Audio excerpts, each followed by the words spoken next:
শুরু করছি অধ্যায় 9-এর উপপাদ্য 4। দেখ, উপপাদ্য 4-এর ক্ষেত্রে কি কি বলা আছে। টোটাল এই চ্যাপ্টারেতে দেখবি অনেকগুলো উপপাদ্যের নাম লেখা আছে, বাট সেগুলো কিন্তু প্রমাণ নেই। একমাত্র দুটো উপপাদ্য আছে এখানে, কিন্তু দুটো উপপাদ্য আছে, একটা হচ্ছে উপপাদ্য 4 আর একটা হচ্ছে উপপাদ্য 6। ঠিক আছে, তার মধ্যে এখন যেটা করাচ্ছি সেটা হচ্ছে উপপাদ্য 4। উপপাদ্য 4-এর হেডিংটাতে কি বলা আছে, বলেছে ত্রিভুজের দুটি বাহুর দৈর্ঘ্য সমান হলে। কি বলা আছে, ত্রিভুজের দুটি বাহুর দৈর্ঘ্য সমান হলে, দুটি বাহুর দৈর্ঘ্য সমান হলে তাদের বিপরীত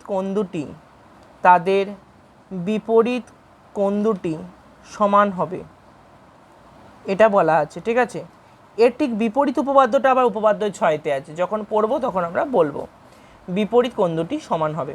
ফার্স্ট অফ অল দেখ কীরকম বলছে, তাহলে আমি নিচে একটা ছবি আঁকলাম। দেখ, এরকম একটা ত্রিভুজ আঁকলাম, ভালো করে বুঝবি কিন্তু। ঠিক আছে, তাহলে নামটা দিয়ে দিলাম কি, এ বি সি। প্রশ্নটা কি বলেছে, দেখ দুটো বাহুর দৈর্ঘ্য সমান হলে। তো আমি ধরেই নিয়েছি আমার এ বি আর এসি দুটো বাহু হচ্ছে সমান। ঠিক আছে, কি বললাম, তাহলে আমি লিখছি কি, প্রদত্ত মানে আমার দেয়া আছে, কি প্রদত্ত মানে যেটা দেয়া থাকে। অর্থাৎ কি লেখা আছে, যে ত্রিভুজ এবিসি এর কোন দুটো বাহু সমান, এ বি ইকুয়াল টু হচ্ছে এসি। ঠিক আছে, এবার দেখ বলেছে কি তাদের বিপরীত কোণ দুটো সমান হবে। এবি বিপরীত কোণ মানে কোনটা, এই অ্যাঙ্গেলটা। সেম টু সেম এসির বিপরীত কোণ কোনটা, এই অ্যাঙ্গেলটা, তাই তো। তার মানে একটা অ্যাঙ্গেল হচ্ছে এ সি বি আর একটা অ্যাঙ্গেল হচ্ছে এ বি সি। কী বললাম, একটা অ্যাঙ্গেল হচ্ছে এ সি বি আর একটা অ্যাঙ্গেল হচ্ছে এ বি সি। তার মানে এটা হচ্ছে প্রামাণ্য মানে যেটা আমাকে প্রমাণ করতে হবে। তাহলে কি প্রমাণ করতে হবে, আমি যেটুকুনি লিখছি সেটুকুনি লিখলেই কিন্তু পরীক্ষায় নম্বর পাওয়া যাবে। তাহলে কি কি হবে, একটা হচ্ছে angle A B C equal to হচ্ছে অ্যাঙ্গেল এ সি বি। কী কী বললাম, angle A B C equal to angle A C B. ঠিক আছে, নাম যদি ঘুরিয়ে দিস তখন কিন্তু আলাদাই হয়ে যাবে। ঠিক আছে, তাহলে দেখ এবার এখানে যে জিনিসটা করতে হবে সেটা হচ্ছে অঙ্কন প্রণালী। অর্থাৎ আমাকে আঁকতে হবে, একই আঁকতে হবে। দেখ, অর্থাৎ এখানে বলতে হবে অ্যাঙ্গেল এই যে বিএসি, ঠিক আছে, অ্যাঙ্গেল এই যে বিএসি এইটাকে একটা সমদ্বিখণ্ডক করতে হবে, যেটা বিসি বাহুকে এসে ডি বিন্দুতে ছেদ করেছে। তাহলে কি লিখব, অঙ্কন প্রণালীতে লিখব যে অ্যাঙ্গেল বিএসি এর সমদ্বিখণ্ডক এডি আঁকলাম যা বিসি বাহুকে ডি বিন্দুতে ছেদ করেছে। ঠিক আছে, ডি বিন্দুতে ছেদ করেছে। আচ্ছা, এবার আমরা কি করব, এবার দেখ তার মানে এই জিনিসটা লেখা হয়ে গেল। এবার হচ্ছে প্রমাণের ক্ষেত্রে কি কি করতে হবে। ফার্স্ট অফ অল প্রমাণটা হচ্ছে, দেখ যে আমার দুখানা ত্রিভুজ তৈরি হয়েছে, তাই তো। তাহলে দুটো ত্রিভুজ কি কি, একটা নাম হচ্ছে এ বি ডি আর একটা ত্রিভুজ হচ্ছে কি এ সি ডি। তাহলে এই একটা ত্রিভুজের নাম হচ্ছে এ বি ডি, এই ত্রিভুজের নাম হচ্ছে এ সি ডি। এই দুটো ত্রিভুজের মধ্যে তিনটে মেলানো জিনিস আমাকে দেখাতে হবে যে এটার সঙ্গে এটা সমান। ফার্স্ট কি দেখাবো, ফার্স্ট হচ্ছে দেখ আমরা বলে দিয়েছি কি এই দুটো, আচ্ছা দেখ ফার্স্ট অফ অল এটাতে সমদ্বিখণ্ডক বলেছি। তার মানে কি, এই যে দুটো আমি রাইট মারলাম সেই দুটো তার মানে কোণ কী হবে, সমান হবে, তাই তো। মানে কি কি অ্যাঙ্গেলটার নাম হচ্ছে বিএডি ইকুয়াল টু হচ্ছে সিএডি। দেখ বিএডি আর একটা হচ্ছে সিএডি, অ্যাঙ্গেলগুলো কিন্তু ঠিকঠাক করে দিবি। তাহলে লিখলাম কি, বিএডি ইকুয়াল টু হচ্ছে অ্যাঙ্গেল সিএডি। কারণ হচ্ছে কি, কারণটা পাশে লিখে দিতে হবে, কারণ এডি হলো অ্যাঙ্গেল বিএসি এর সমদ্বিখণ্ডক। ক্লিয়ার, এবার দেখ কী করব, এবার হচ্ছে সেকেন্ড পয়েন্ট আছে লিখবো, দেখ দুটো বাহুর মধ্যে আর কি সমান, দুটো ত্রিভুজের মধ্যে আর কি সমান আছে, A B equal to AC. কী বললাম, এ বি ইকুয়াল টু হচ্ছে এসি। ঠিক আছে, এটাও বলতে পারিস। আচ্ছা, আর একটা জিনিস কি বললাম, আর একটা জিনিস হচ্ছে যে দুটো ত্রিভুজের মধ্যে কি কমন আছে, দুটো ত্রিভুজের মধ্যে দেখ এডিটা কমন আছে, দুটো ত্রিভুজের মধ্যে হচ্ছে এডিটা কমন। তাই জন্য 3 নম্বর পয়েন্টে লিখব এডি হচ্ছে সাধারণ বাহু। তাহলে লিখব কি, এডিটা হচ্ছে কি সাধারণ বাহু। আচ্ছা, এবার দেখ তার মানে দুটো ত্রিভুজ হচ্ছে আমার সর্বসমতা হয়ে গেল। তাহলে দুটো ত্রিভুজ সর্বসমতা হয়ে গেল মানে কি লিখব, ত্রিভুজ এবিডি সর্বসমতা হচ্ছে কীরকম সাইন দিতে হয়, সর্বসমতাটা হচ্ছে এরমভাবে সাইন দিতে হয়। কীরকম দেখতে, ওপরটা ঢেউ খেলানো, নিচেরটা দুটো হচ্ছে ইকুয়াল, ঠিক আছে, ইকুয়াল টু হচ্ছে এসিডি। তাহলে নাম দিলাম, দেখ এই দুটো ত্রিভুজের নাম লিখলাম, ওপরটা এরকম ঢেউ খেলানো দিলাম, মাঝখানটা হচ্ছে ইকুয়াল টু দিলাম, ঠিক আছে। আচ্ছা, কি শর্ত হয়েছে সেটা পাশে লিখতে হবে। কি শর্ত হয়েছে দেখ, একটা অ্যাঙ্গেল, বাকি দুটো কি সাইড, তাই তো, এটা অ্যাঙ্গেল, এই দুটো সাইড, তার মানে কি লিখবো, এ এস এস, এটাও কিন্তু লিখতে পারিস, ঠিক আছে, এ এস এস বা এস এ এস, যেটাই মোট কথা দুটো এস থাকতে হবে, একটা এ থাকতে হবে, A for angle, S S মানে হচ্ছে সাইড সাইড, ঠিক আছে। তাহলে এই শর্ত এটা বা শর্তানুসারে এটুকুনি লিখলেই হয়ে যাবে, ঠিক আছে। তার মানে দেখ, যদি দুটো ত্রিভুজকে সর্বসমতা করাতে পারি, তার মানে আমরা বলতে পারবো কি, যে এই দুটো অ্যাঙ্গেল, মানে অ্যাঙ্গেল এ বিডি আর একটা অ্যাঙ্গেল এসিডি, কি বললাম, angle A BD equal to হচ্ছে অ্যাঙ্গেল এসিডি, এই দুটো কি হচ্ছে, অনুরূপ কোণ হয়ে যাচ্ছে, কি হচ্ছে, এই দুটো কোণ অনুরূপ কোণ। তাহলে অ্যাঙ্গেল এ বি ডি বলা মানেই তো এবিসি, কারণ ডি আর সিটা তো একটা লাইনে আছে, আমি কি বললাম, ওই জন্য এ বি সি। তাহলে আমরা এটাকে লিখতে পারবো কি, অ্যাঙ্গেল এবিসি ইকুয়াল টু হচ্ছে অ্যাঙ্গেল এসিবি। এটাই দেখ আমাদের প্রামাণ্যতে ছিল, angle ABC equal to angle ACB. দেখ সেম লাইনটাই কিন্তু আমাদের এখানে পেয়ে গেলাম, ঠিক আছে। তাহলে এটার পাশে লিখে দিতে হবে হচ্ছে প্রমাণিত। তাহলে কি বললাম, প্রদত্ত লিখতে হবে, প্রামাণ্য লিখতে হবে, অঙ্কন লিখতে হবে। প্রমাণের ক্ষেত্রে দুটো ত্রিভুজের নাম লিখে তিনটে প্রমাণের জন্য পয়েন্ট দিতে হবে, সর্বসমতা লিখবো, তারপর অনুরূপ কোণ লিখে এই দুটো লাইন লিখে দেবো, ঠিক আছে।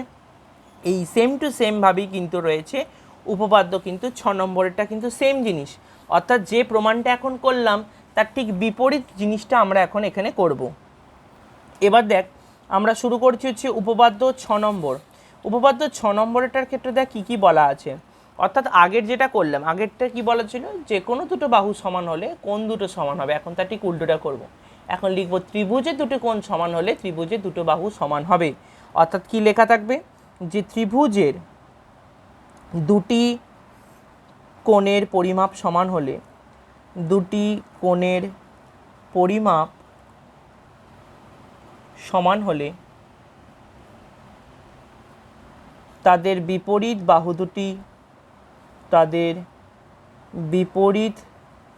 বাহু দুটি সমান হবে।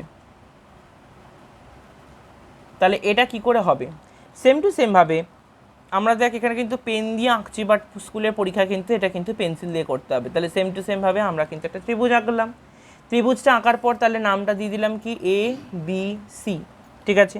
তাহলে এটা এখানে কি বলা আছে, তার মানে এখানে লিখলাম দেখ প্রদত্ত। তাহলে প্রদত্তর পয়েন্টে আমরা কি লিখব, আমাকে প্রশ্নের কি লেখা আছে, দেখ লেখা আছে যে দুটি কোণের পরিমাপ সমান হলে, তো আমি ধরে নিলাম এই দুটো কোণের পরিমাপ সমান। তাহলে লিখলাম ত্রিভুজ এবিসি এর angle A B C equal to হচ্ছে অ্যাঙ্গেল এসিবি। তাহলে এই দুটো কোণের পরিমাপ হচ্ছে সমান, ক্লিয়ার, এই দুটো কোণের পরিমাপ সমান। আমাকে প্রামাণ্য কি করতে হবে, প্রামাণ্য মানে যেটা প্রমাণ করতে হবে। তাহলে কি প্রমাণ করতে হবে, প্রমাণ করতে হবে যে আমাকে দুটো বাহু সমান করতে হবে, ঠিক আছে। এই দুটো অ্যাঙ্গেল যদি সমান হয়, আমাকে প্রামাণ্য কী হবে, যে লিখতে হবে হচ্ছে এ বি ইকুয়াল টু হচ্ছে এসি, ঠিক আছে। অর্থাৎ এই যে দুটো বাহু, এই দুটো আমাকে সমান দেখাতে হবে, ঠিক আছে। তার জন্য কি করে করব, সেম টু সেম অঙ্কন প্রণালী। অঙ্কন প্রণালীতে আগের যে অ্যাঙ্গেলটা করেছি সেম অঙ্কন প্রণালী এখানেও করতে হবে। অর্থাৎ কি অঙ্কন প্রণালী করব, অ্যাঙ্গেল বিএসি এর সমদ্বিখণ্ডক করব, ঠিক আছে। তাহলে এখানে কি করব, অ্যাঙ্গেল বিএসি এর সমদ্বিখণ্ডক করব, যেটা বিসি বাহুকে কোন বিন্দুতে ছেদ করেছে, ডি বিন্দুতে ছেদ করেছে। তাহলে এটা এখানে লিখব যে অ্যাঙ্গেল বিএসি এর সমদ্বিখণ্ডক এডি অঙ্কন করলাম, যা বিসি বাহুকে ডি বিন্দুতে ছেদ করে। এবার দেখ কী করব, এবার চলে আসছে হচ্ছে প্রমাণের ক্ষেত্রে। তাহলে প্রমাণের ক্ষেত্রে দেখ সেম টু সেমভাবে কিন্তু দেখ দুখানা ত্রিভুজ তৈরি হয়েছে, একটা ত্রিভুজ হচ্ছে এবিডি আর একটা ত্রিভুজ হচ্ছে কি এসিডি। তার মানে নাম দিয়ে দিলাম কি, একটা ত্রিভুজের নাম দিলাম হচ্ছে এবিডি আর একটা ত্রিভুজ হচ্ছে কি এসিডি। এই দুটো ত্রিভুজের মধ্যে আমাকে সর্বসমতা করতে হবে, সেম টু সেমভাবে তিনটে পয়েন্ট আমাকে দেখাতে হবে। ফার্স্ট অফ অল দেখ, ওইটার ক্ষেত্রেও যেমন প্রথমে কি লিখেছিলাম, বিএডি ইকুয়াল টু সিএডি, এটার ক্ষেত্রেও সেম টু সেমভাবে লিখে দেবো অ্যাঙ্গেল বিএডি ইকুয়াল টু হচ্ছে সিএডি, কারণ হচ্ছে সেম টু সেমভাবে, অর্থাৎ আগেরটার যা কারণ ছিল এটাই এখানে কিন্তু লিখে দেবো, অর্থাৎ এডি অ্যাঙ্গেল বিএসি এর সমদ্বিখণ্ডক। ঠিক আছে, এটা কিন্তু পাশে লিখে দিতে হবে, কিন্তু মানে কিসের জন্য এটা সমান হচ্ছে তার জন্য এটা লিখতে হবে। তাহলে এডি হচ্ছে কি বিএসি এর সমদ্বিখণ্ডক। ঠিক আছে, এটা কিন্তু সিএডি লেখা আছে কিন্তু। নেক্সট হচ্ছে 2 নম্বর। 2 নম্বরের ক্ষেত্রে কি লিখব? দুটো ত্রিভুজের ক্ষেত্রে দেখ কি কমন আছে, দুটো ত্রিভুজের ক্ষেত্রে হচ্ছে কিন্তু এডিটা দেখ কমন, তাহলে লিখে দেবো কি এডি হচ্ছে সাধারণ বাহু। ঠিক আছে, এডি হচ্ছে সাধারণ বাহু। আর 3 নম্বরের ক্ষেত্রে কি লিখব? 3 নম্বরের ক্ষেত্রে দেখ আমরা অলরেডি প্রদত্ততে কিন্তু পেয়ে গেছি এবিসি ইকুয়াল টু এসিবি, অর্থাৎ আমরা এই ছবি অনুযায়ী বলতে পারবো কি angle ABD equal to ACD বলতেই পারি, কারণ ডিটা তো সেম লাইনে আছে। অ্যাঙ্গেল এবিডি ইকুয়াল টু হচ্ছে angle ACD, angle ABD equal to হচ্ছে অ্যাঙ্গেল এসিডি। ছবিটা কিন্তু দেখে দেখে করবি যাতে বুঝতে কিন্তু খুব সুবিধা হবে। এখানে উল্টোপাল্টা লিখলে, এখানে কিন্তু নাম উল্টোপাল্টা দিলে কিন্তু হবে না, এটা বুঝে বুঝেই কিন্তু এটা লিখতে হবে। তাহলে দেখ আমরা 3টে কিন্তু সলিউশন লিখলাম, তাহলে 3টে সলিউশন লিখলে আমার দুটো ত্রিভুজ তাহলে সর্বসমতা হয়ে গেল। তাহলে কি লিখবো? এবিডি সর্বসমতা সাইন কীরকম একটু আগে বলেছি, ওপরটা ঢেউ খেলানো, নিচে দুটো হচ্ছে ইকুয়াল। তাহলে ইকুয়াল টু কী লিখবো? অ্যাঙ্গেল ত্রিভুজ হচ্ছে এসিডি, এই এবিডি সঙ্গে এসিডিটা সর্বসমতা হয়ে গেল। কি করে সর্বসমতা হলো? কি শর্ত অনুসারে? দেখ দুটো অ্যাঙ্গেল হয়েছে, একটা সাইড হয়েছে, তাহলে এটার নাম কি দেবো? AESA, angle side angle. তাহলে লিখে দেবো কি এএসএ শর্তানুসারে। ঠিক আছে, আচ্ছা এবার দেখ এটা শর্তানুসারে হয়ে গেল, যেমনি এটা শর্তানুসারে লিখে দেবো, তার মানে আমরা তার নিচে লিখে দেবো কি যে এবি ইকুয়াল টু হচ্ছে এসি, অর্থাৎ এবি ইকুয়াল টু এসি। এটা কি লিখবো? সর্বসম ত্রিভুজের অনুরূপ বাহু। কি লিখলাম?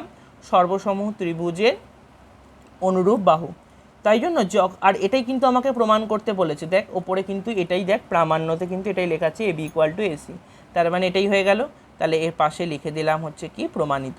তাই জন্য আমাকে যখন প্রমাণটা দেবে তখন কিন্তু স্টেটমেন্ট বুঝে কিন্তু করতে হবে, কোনটা বলেছে বাহু সমান মানে কোণ সমান, নাকি কোণ সমান মানে বাহু সমান। যদি উল্টোপাল্টা লিখে ফেলায় তাহলে কিন্তু অঙ্কটা কিন্তু কেটে দেবে। তাই জন্য বলছি যখন পরীক্ষাতে দেয়া হবে স্টেটমেন্টটা বুঝে কিন্তু করতে হবে, অর্থাৎ উপপাদ্যের যে হেডিং বিবৃতি যেটা দেয়া থাকবে সেটা বুঝে কিন্তু এটা করতে হবে। ঠিক আছে, তাহলে আমাদের উপপাদ্য 4 এবং উপপাদ্য 6 কিন্তু করানো হয়ে গেল। এবার দেখ এইটার ক্ষেত্রে এর যে অনুশীলনীটা আছে, মেনলি কি হয় এর অনুশীলনীর ক্ষেত্রে দেখবি দুটো অঙ্ক আছে। ঠিক আছে, মেনলি 1এরটা এবং 2এরটা, এই দুটো অঙ্ক কিন্তু এখানে করতে হবে। ঠিক আছে, কারণ বাকিগুলো হচ্ছে কিন্তু প্রমাণের জিনিস, তাই বাকিগুলো কিন্তু না করলেও চলে যাবে। তাহলে এখানে দেখ যে দুটো ইম্পর্টেন্ট, দেখ এখানে কি কি বলা আছে, কোষে দেখি 9, দেখ আমি লিখলাম এখানে কোষে দেখি 9, এই কোষে দেখি 9-এর 1 নম্বর অঙ্কটা দেখ কী কী বলে দিয়েছে। দেখ ছবি অনুযায়ী দেখতে পাবে, বইতে যে ছবিটা দেয়া আছে এখানে বলেছে ত্রিভুজের কোন দুটো বাহু সমান হবে। আমি দেখ ছোট্ট করে আঁকলাম এখানে ত্রিভুজটা, দেখ এখানে বলে দিয়েছে নাম দিয়ে দিয়েছে এ, এখানটা হচ্ছে বি, এখানটা বলে দিয়েছে সি। এই দুটো অ্যাঙ্গেল দেখ বলে দিয়েছে 70, এটাও বলে দিয়েছে 70, এটা বলে দিয়েছে 40। আমরা কি জানি? আমরা জানি কি যে দুটো কোণ সমান হয় তাদের বিপরীত বাহুগুলো সমান হয়। দেখ এই অ্যাঙ্গেলটা সমান, তাহলে এই 70-এর অপোজিটে কে আছে? বিসি আছে, তাহলে এখানে কি হবে? বিসি হবে। আর এই 70-এর অপোজিটে কি আছে? এবি বা বিএ, যেটা খুশি লিখতে পারিস। ঠিক আছে, বিসি ইকুয়াল টু এবি। তার মানে বুঝতে পেরেছিস কী করে হলো? আমি বললাম কি যে অ্যাঙ্গেলগুলো সমান, এই 70-এর অপোজিটে রয়েছে বিএ বা এবি, একই হলো। এই 70-এর অপোজিটে রয়েছে কি? বিসি, তাহলে এটাকে ইকুয়াল করে দিলাম, তাহলে বিসি ইকুয়াল টু হচ্ছে এবি। এটা হচ্ছে ফার্স্ট যে ছবিটা সেটা করলাম। ঠিক আছে, চলে যাচ্ছি দেখ সেকেন্ড ছবিটার ক্ষেত্রে দেখ এরকম একটা ছবি দিয়েছে, এখানটা বলে দিয়েছে দেখ 45, এখানটাও বলে দিয়েছে 45, নাম কি দিয়েছে দেখ পি কিউ আর।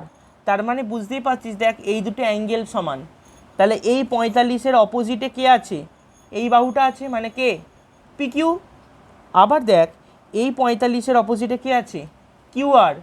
ঠিক আছে, তাহলে এই দুটো কিন্তু ইকুয়াল হবে, তাই জন্য বলছি তাহলে পি কিউ এর সাথে কিউ আরটা কিন্তু ইকুয়াল। বুঝতে পেরেছিস কি বললাম? 3 নম্বর ছবিটা তার পাশে করছি। 3 নম্বর ছবিটার ক্ষেত্রে দেখ পাশে কি কি বলে দিয়েছে। দেখ ছবিটা হচ্ছে এই রকমভাবে একটু বেঁকানো আছে, কারণ এইখানটা দেখ বলা আছে 110, আর এই জায়গাটা কত কত বলা আছে 35, এটাও হচ্ছে কিন্তু 35, ঠিক আছে। আচ্ছা দেখ নাম দিয়ে দিলাম কি, এখানটা এক্স, এখানটা ওয়াই, এখানটা হচ্ছে জেড, ঠিক আছে।